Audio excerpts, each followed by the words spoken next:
Assalamualaikum warahmatullahi wabarakatuh. Alhamdulillahi rabbil alamin. Wassalatu wassalamu ala asyrafil anbiya'i wal mursalin Sayyidina wa maulana Muhammadin wa ala alihi wa sahbihi ajma'in, amma ba'du. Sahabat-sahabat yang dirahmati oleh Allah subhanahu wa ta'ala, berjumpa lagi dengan saya Irfan Muhammad Saifuddin dalam kegiatan belajar Islam bersama Pak Irfan. Sahabat-sahabat yang dirahmati Allah subhanahu wa ta'ala, hari ini kita akan membahas materi tentang sholat. Allah subhanahu wa ta'ala telah menganugerahkan dan memberikan berbagai kenikmatan kepada kita, baik kenikmatan jasmani maupun kenikmatan rohani yang tidak bisa kita hitung. Wa in ta'uddu ni'matallahi la tuhsuha.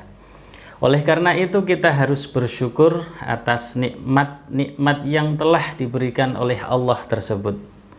Nah, cara untuk mensyukuri nikmat yang telah diberikan oleh Allah adalah dengan melaksanakan ibadah kepada Allah. Salah satunya adalah dengan mendirikan sholat. Mengapa kita harus mendirikan sholat? Apakah Allah butuh sholat kita? Tidak. Sekali lagi, sholat merupakan bukti ungkapan syukur kita kepada Allah subhanahu wa ta'ala. Sholat merupakan bentuk perwujudan ketaatan dari keimanan dan ketakwaan kita kepada Allah subhanahu wa ta'ala, Sang Maha Pencipta, Al-Khaliq. Salat merupakan pembuktian bahwa kita benar-benar seorang muslim sejati. As-salatu imaduddin, faman aqamaha faqad aqamaddin, faman hadamaha faqad hadamaddin. Salat adalah tiang agama. Barang siapa mengerjakan atau mendirikan salat, maka dia telah menegakkan agama. Dan barang siapa meninggalkan salat, maka dia telah meruntuhkan atau menghancurkan agama. Salat juga sebagai penyelamat dan pembimbing umat dari segala bentuk perbuatan keji dan mungkar. Innas sholata tanha 'anil fakhsya'i wal munkar. Orang yang melaksanakan atau mendirikan sholat dengan sebaik mungkin dan memahami makna dan inti dari sholat tersebut, pasti dia akan menjaga dirinya dari setiap perbuatan yang keji dan mungkar. Sholat akan membawa umat manusia ke jalan yang lurus, jalan keselamatan, dan jalan yang diridhoi oleh Allah subhanahu wa ta'ala. Salat merupakan benteng pertahanan dari perbuatan tidak terpuji dalam kehidupan sehari-hari. Orang yang selalu melaksanakan salat dengan waktu yang telah ditentukan berarti telah menghubungkan jiwa raganya dengan Allah sehingga akan terbentengi dari perbuatan yang tidak terpuji. Sahabat-sahabat yang dimuliakan Allah, salat juga menjadi tolok ukur ibadah-ibadah yang lain. Awwalu ma yuhasabu bihil abdu yaumal qiyamati as-shalah. Fa in saluhat saluhasa iru amali, wa in fasadat fasadasa iru amali. Salat merupakan amalan yang pertama kali dihisab atau diperhitungkan di hari kiamat kelak. Jika ternyata sholatnya baik, maka dianggap baik pula amalan-amalan ibadah yang lain. Dan jika ternyata sholatnya rusak atau buruk, maka dianggap rusak atau buruk amalan-amalan ibadah yang lain. Inilah sahabat, begitu pentingnya sholat bagi kita sebagai umat Islam. Hakikatnya kita inilah yang butuh sholat sebagai hamba Allah, bukan Allah yang butuh sholat kita. Sahabat-sahabat yang dirahmati oleh Allah subhanahu wa ta'ala, sholat dalam pengertian menurut bahasa artinya adalah doa. Orang yang sholat berarti dia berdoa kepada Allah Subhanahu wa Ta'ala. Maka berdoa kepada Allah harus dilakukan dengan khusyuk dalam menjalankannya. Sedangkan menurut istilah, sholat adalah ibadah yang terdiri atas ucapan-ucapan dan perbuatan-perbuatan atau gerakan-gerakan tertentu yang dimulai dengan takbiratul ihram dan diakhiri dengan salam dengan syarat dan rukun tertentu. Ibadah sholat ini sendiri, terutama sholat fardu 5 waktu, mulai diwajibkan semenjak peristiwa malam Isra Mi'raj Nabi Muhammad SAW pada tanggal 27 Rajab tahun 10 kenabian, atau pada 3 tahun sebelum Nabi Muhammad hijrah ke Madinah, di mana peristiwa malam Isra Mi'raj ini sebagai penghibur hati Nabi Muhammad SAW yang ditinggalkan oleh 2 orang yang sangat dicintainya, yaitu pamandanya Abu Thalib dan istri tercintanya Khadijatul Kubra. Bagi laki-laki, sholat fardu lebih utama dilakukan secara berjamaah di masjid atau musola. Ada sebuah perumpamaan yang menggambarkan tentang begitu pentingnya sholat berjamaah. Sholat sendirian digambarkan seperti seekor harimau yang sangat mudah menerkam domba yang terpisah dari kawanannya. Jika domba berada dalam kawanan yang berjumlah banyak, maka seekor harimau tidak akan berani menerkamnya. Begitu pula dengan sholat fardu. Jika kita laksanakan dengan sendirian tanpa berjamaah, maka kita akan dengan mudah terlena oleh godaan setan yang terngiang dalam hati dan pikiran kita. Godaan setan akan menjauhkan seorang hamba dari sholat yang khusyuk. Dengan berjamaah, kita akan aman dan tentunya akan mendapatkan pahala yang lebih dan pahala yang sempurna. Oleh karena itu, Nabi Muhammad SAW bersabda, "Sholatul jama'ati afdalu min sholatil faddi bi 27 darajah." Sholat berjamaah lebih utama daripada sholat sendirian dengan keutamaan 27 derajat. Sahabat-sahabat yang dirahmati oleh Allah Subhanahu wa Ta'ala, agar sholat kita menjadi sah dan sempurna, sholat harus dilaksanakan dengan memenuhi syarat-syarat dan rukun-rukunnya. Bahkan akan lebih bagus lagi jika kita melaksanakan hal-hal yang disunnahkan. Oleh karena itu, sebagai muslim kita wajib belajar mengetahui dan memahami syarat-syaratnya sholat, rukun-rukunnya sholat, termasuk sunnah-sunnah sholat, serta hal-hal yang membatalkan sholat. Baiklah, mari kita bahas semuanya di sini. Yang pertama adalah syarat-syarat sholat, di mana syarat-syarat sholat ini dibagi menjadi 2, yaitu syarat wajib dan syarat sah sholat. Syarat wajib sholat berhubungan dengan kewajiban menjalankan sholat. Di antaranya adalah yang pertama, beragama Islam. Lalu yang kedua adalah baligh. Baligh artinya cukup umur. Baligh bagi laki-laki adalah ketika ia sudah berumur kira-kira 12 tahun atau maksimal 15 tahun dengan ditandai ihtilam atau mimpi basah. Sedangkan baligh bagi perempuan adalah ketika sudah menstruasi atau haid. Lalu yang ketiga adalah berakal, artinya sehat pikirannya, tidak gila. Yang keempat adalah suci dari haid dan nifas bagi perempuan. Lalu yang kelima, sadar, artinya tidak sedang tidur atau mabuk.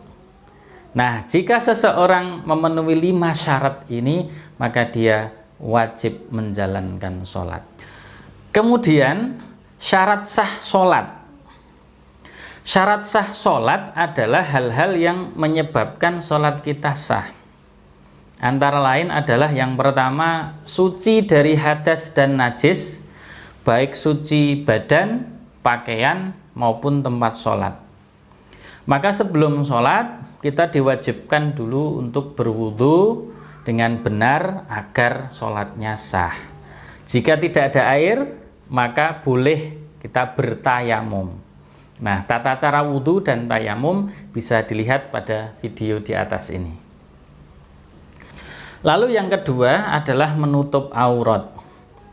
Ketentuan aurat perempuan adalah seluruh tubuh kecuali muka dan telapak tangan.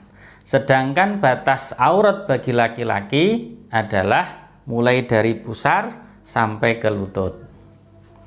Lalu yang ketiga adalah menghadap kiblat, yakni Ka'bah yang ada di Masjidil Haram di kota Mekah. Dan yang keempat adalah mengetahui sudah masuk waktu sholat, sehingga kita harus ngerti waktunya sholat subuh, waktunya sholat duhur, waktunya sholat asar, waktunya sholat maghrib, dan juga waktunya sholat isya, sehingga kita tidak asal menjalankan sholat. Selanjutnya yang sangat penting adalah mengetahui tentang rukun sholat. Nah, rukun sholat ini adalah hal-hal yang harus dikerjakan ketika sedang melaksanakan sholat. Jika salah satu rukun sholat ini tidak dilaksanakan, maka otomatis sholatnya tidak sah dan harus diulang dari awal. Ada 13 rukun sholat yang kita harus paham, harus tahu. Jangan sampai ketika sholat kita tinggalkan salah satunya. Apa saja? Yang pertama adalah niat. Niat ini dilafalkan dengan lisan untuk memantapkan hati. Jadi niat dilafalkan di lisan, dimantapkan dalam hati. Kapan melakukan niatnya? Niat dilakukan bersamaan dengan ketika kita mengangkat kedua tangan saat takbiratul ihram. Saat kita mengucapkan Allahu Akbar. Jadi ketika kita bertakbir Allahu Akbar, maka hati kita menyengaja untuk niat melaksanakan sholat tertentu. Lalu yang kedua adalah berdiri bagi yang mampu. Dalam arti secara fisik sehat dan kuat. Kakinya mampu digunakan untuk berdiri. Jika tidak, maka ada urutannya. Dari duduk, kalau tidak bisa duduk, tidur miring, kalau tidak bisa dengan terlentang sampai dengan isyarat. Lalu yang ketiga adalah takbiratul ihram, yakni ucapan Allahu Akbar. Nah, disunahkan ketika membaca takbiratul ihram adalah mengangkat kedua tangan hingga sejajar dengan telinga atau sejajar dengan bahu. Lalu yang keempat adalah membaca surat Al-Fatihah di setiap rakaat, baik pada sholat sendirian maupun sholat berjamaah, sebagai imam maupun sebagai makmum. Lalu yang kelima adalah rukuk dengan tumak ninah. Keadaan minimal rukuk adalah dengan membungkukkan badan dan tangannya berada di lutut, menyengkeram lutut. Sedangkan paling optimal adalah dengan posisi punggung ketika membungkuk begitu rata seakan mampu dijadikan tumpuan papan.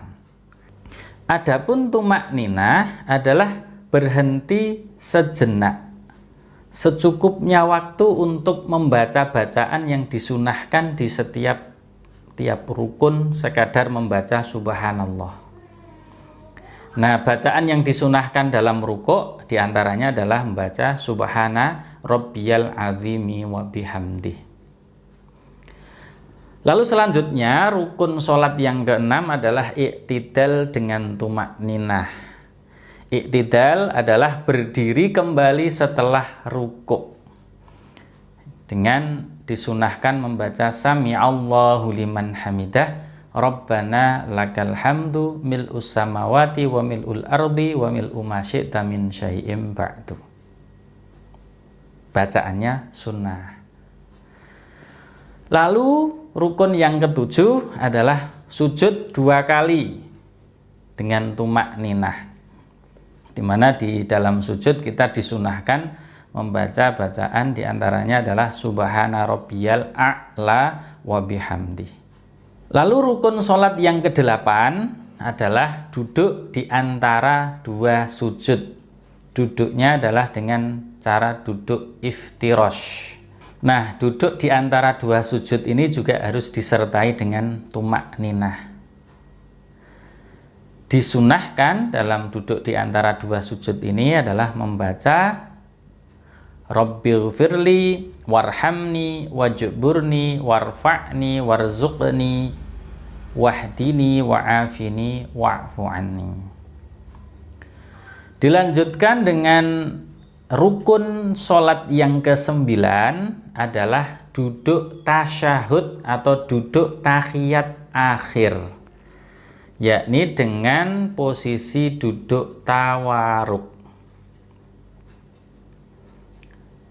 Lalu yang ke-10 adalah membaca tasyahud akhir, termasuk di dalamnya ada bacaan syahadat, yaitu at-tahiyatul mubarakatus sholawatut thayyibatu lillah assalamu alayka ayyuhan nabiyyu wa rahmatullahi wa barakatuh assalamu alayna wa ala ibadillahis sholihin ashhadu an la ilaha illallah wa ashhadu anna muhammadar rasulullah. Lalu yang ke-11 adalah membaca sholawat kepada Nabi setelah mengucapkan tasyahud akhir, yakni Allahumma sholli ala sayyidina Muhammad.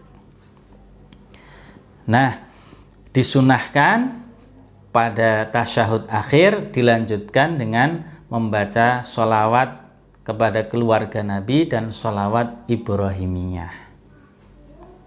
Lalu yang ke-12 adalah membaca salam yang pertama, sembari disunahkan dengan menolehkan kepala ke arah kanan, yakni dengan membaca Assalamualaikum warahmatullah.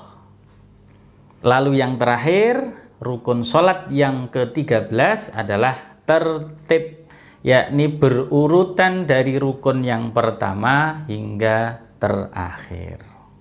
Inilah rukun-rukun sholat yang berjumlah 13 yang kita harus paham dan jangan sampai terlewatkan salah satunya. Karena kalau terlewatkan salah satunya, maka sholat kita tidak sah. Selain itu, agar sholat kita menjadi lebih sempurna dan pahalanya lebih banyak, ada sunnah-sunnah sholat. Sunnah itu adalah sesuatu yang apabila dikerjakan akan mendapatkan pahala, dan jika ditinggalkan tidak mendapatkan dosa, tetapi kita rugi. Nah, sunnah dalam sholat ini dibagi menjadi 2, yaitu sunnah qauliyah dan sunnah fi'liyah. Di antara sunnah qauliyah atau sunnah-sunnah sholat yang berupa ucapan adalah yang pertama membaca doa iftitah, kabira walhamdulillahi katsira dan seterusnya, atau boleh membaca Allahumma ba'id baini khotoyaya dan seterusnya. Kemudian yang kedua membaca ta'awudz sebelum membaca surat Al-Fatihah. Jadi sebelum membaca Bismillahirrahmanirrahim Alhamdulillahirabbil alamin, kita disunahkan baca A'udzubillahi minasyaitonirrajim. Tentunya dengan suara yang pelan, tidak dikeraskan. Kemudian yang ketiga adalah membaca surah-surah atau ayat Al-Quran setelah surat Al-Fatihah. Lalu yang keempat, mengeraskan bacaan pada rakaat pertama dan kedua pada waktu sholat maghrib, isya, dan subuh. Jadi membaca dengan suara yang keras di 3 sholat ini hukumnya adalah sunnah. Jadi boleh tidak mengeraskan suara. Tetapi alangkah lebih baiknya karena ini sunnah mendapatkan pahala yang lebih dari Allah, maka ketika kita sholat berjamaah yang menjadi imam disunnahkan untuk mengeraskan bacaan. Lalu yang kelima adalah mengucapkan takbir ketika hendak ruku, sujud, dan bangun dari sujud. Dan juga yang keenam adalah mengucapkan tasmi atau sami Allahu liman hamidah ketika bangun dari rukuk menuju iktidal. Ini adalah sunnah. Lalu yang ketujuh adalah membaca doa-doa pada rukuk, sujud, iktidal, dan duduk di antara 2 sujud, termasuk membaca sholawat kepada keluarga Nabi dan sholawat Ibrahimiyah. Ini semuanya adalah sunnah. Lalu yang kedelapan adalah membaca tasyahud awal. Jadi pada sholat-sholat yang lebih dari 2 rakaat seperti sholat zuhur, asar, maghrib, dan isya, ini disunnahkan untuk membaca tasyahud awal sesudah rakaat yang kedua. Dan yang terakhir, yang ke-9 dalam sunnah qauliyah adalah mengucapkan salam yang kedua. Jadi kalau yang salam yang pertama, Assalamualaikum warahmatullah, yang pertama ketika kita menoleh ke kanan, itu adalah rukun, wajib, harus dilaksanakan. Tapi yang kedua, yang ketika kita menoleh ke kiri, Assalamualaikum warahmatullah, yang ke kiri, yang kedua, ini adalah sunnah. Nah, ini adalah sunnah-sunnah qauliyah atau sunnah-sunnah ucapan dalam sholat. Kemudian sunnah fi'liyah atau sunnah-sunnah sholat yang berupa perbuatan. Apa saja? Di antaranya adalah mengangkat kedua tangan ketika takbiratul ihram. Jadi ketika takbiratul ihram, Allahu Akbar, mengangkat tangan ini adalah sunnah. Baik sejajar dengan telinga maupun sejajar dengan bahu, ini adalah sunnah. Jadi boleh tidak mengangkat kedua tangan ketika takbiratul ihram. Tapi karena sunnah, maka seyogyanya dilakukan. Lalu yang kedua adalah meletakkan tangan kanan di atas tangan kiri ketika bersedekap. Ini sunnah. Ya, tangan kanan diletakkan di atas tangan kiri. Baik itu diletakkan sedekapnya antara pusar dan dada ataupun di atas dada. Maka banyak ulama berbeda pendapat. Ada yang menurut madhab Imam Syafi'i adalah antara pusar dan dada, maka boleh seperti ini, ya. Atau menurut pandangan Imam Hambali adalah di dada, dan seterusnya. Kemudian yang ketiga adalah mengarahkan pandangan mata kita ke tempat sujud. Ini juga sunnah. Jadi ketika misalnya ada orang yang sholat, kok pandangannya ke atas, pandangannya ke samping, menengok gitu, maka sholatnya masih sah karena memandang ke arah tempat sujud adalah termasuk sunnah dalam rangka kita agar lebih khusyuk. Lalu yang keempat adalah meletakkan kedua telapak tangan di atas lutut, tepatnya di atas tempurung lutut kita ketika sedang kita rukuk ini. Ini adalah sunnah. Lalu yang kelima adalah duduk sebentar sesudah sujud yang kedua sebelum berdiri pada rakaat pertama dan rakaat ketiga yang disebut dengan duduk istirahat. Jadi mau naik ke rakaat kedua atau naik ke rakaat keempat, itu kita disunahkan untuk duduk sebentar yang disebut dengan duduk istirahat, duduk istirahat. Nah, ini duduk ini adalah sunnah. Lalu yang keenam adalah duduk tasyahud awal pada sholat-sholat yang rakaatnya lebih dari 2. Maka ketika seseorang melaksanakan misalnya sholat maghrib yang 3 rakaat atau sholat yang 4 rakaat, zuhur, asar, dan isya, kok tidak pakai tasyahud awal, sesudah rakaat kedua kok tidak duduk untuk duduk tasyahud awal, langsung berdiri melanjutkan rakaat yang ketiga, maka sholatnya tetap sah, karena duduk tasyahud awal ini hukumnya adalah sunnah. Lalu yang terakhir, yang ketujuh adalah menoleh ke sebelah kiri pada saat salam kedua.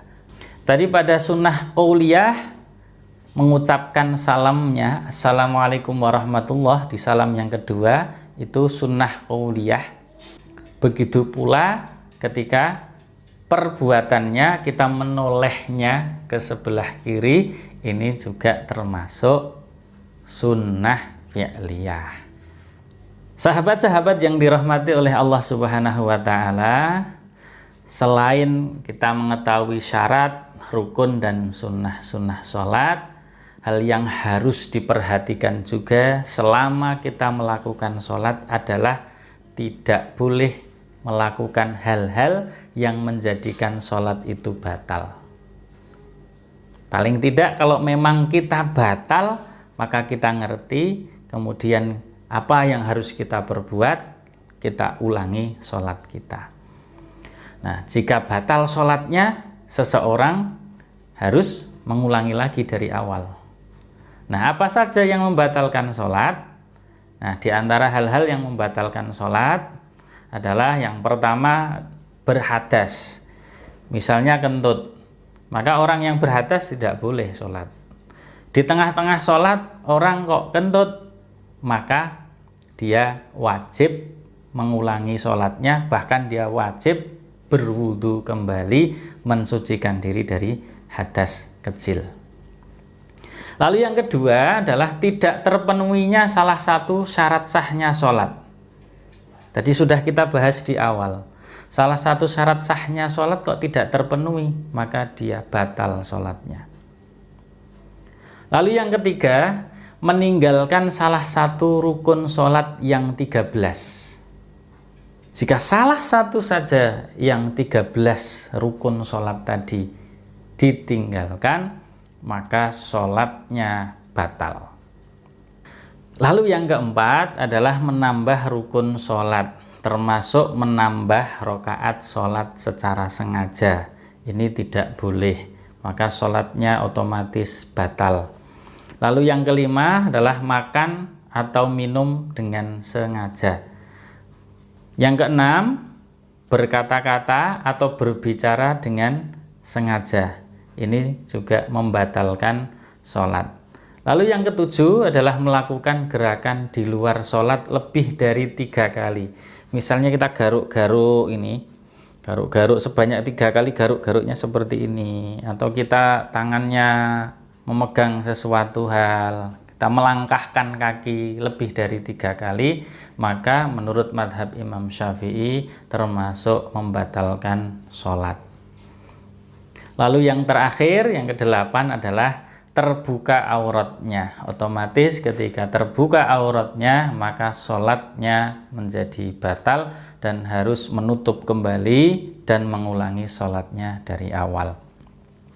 Itulah sahabat-sahabat hal-hal yang harus kita pahami terkait dengan sholat, karena sholat merupakan ibadah yang sangat penting bagi kita sebagai modal kita untuk menghadap Allah Subhanahu wa ta'ala di akhirat kelak.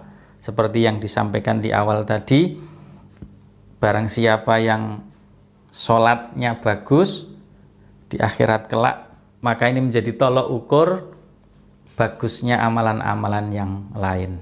Tapi kalau sholatnya ternyata ketika dihisab atau diperhitungkan oleh Allah di hari kiamat kok jelek, maka amalan-amalan yang lain akan dianggap jelek. Maka baguskan sholat kita, baguskan sholat keluarga kita, maka wajib dari kita untuk mempelajari kembali sholat yang benar.